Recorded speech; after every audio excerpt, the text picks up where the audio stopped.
Hi, this is Rahul Bose. Dr. Ejaz Ashai has been the Indian rugby team physio from the first year when Indian rugby was officially recognized by the Indian Rugby Board.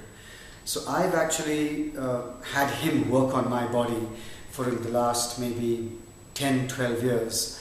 What I really hold very dear to me as far as Dr. Ejaz is concerned is his enormous talent for diagnosing what the problem is with you correctly.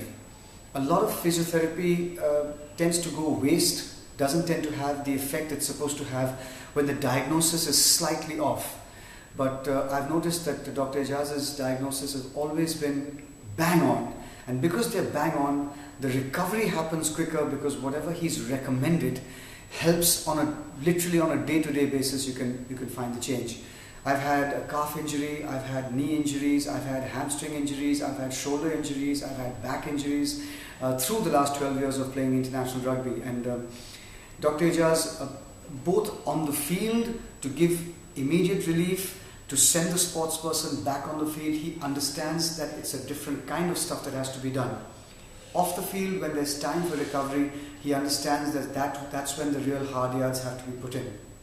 For a sports person, having a physiotherapist who you trust, whose diagnoses you trust, whose recovery methods you trust, is half the battle won. Because when a sports person trusts his doctors, then automatically he responds with a greater sense of optimism, with a greater sense of hope than in other cases. And that, in my opinion, really adds to the speed of recovery.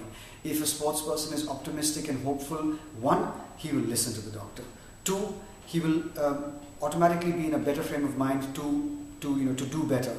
And I think that once the pressure goes out of a sports person's head and he trusts the doctor, then recovery happens in a very lasting way. It's not just something that can fade away. I think more than anything else, working with Dr. Ejaz, who we call Doc in the team, has been also very good because he understands its recovery for this kind of sport is very different from, say, cricket or soccer, because here the recovery has to be back on the field to withstand impact. The recovery has to be later on to make sure that you can get off the field, recover and get back to withstand impact again. But most of all, he's always been one of the team. He trains with the team, he plays with the team. It's not that he's a doctor and he's away and he's going to wait for you guys to break down and then come onto the field. He's always been with us and he attends all the team meetings, all the strategy meetings. So I think in that respect, he loves the sport. I think he loves sport in general. He loves the sport and he's been very much a part of the team, the rugby team, not just as a doctor.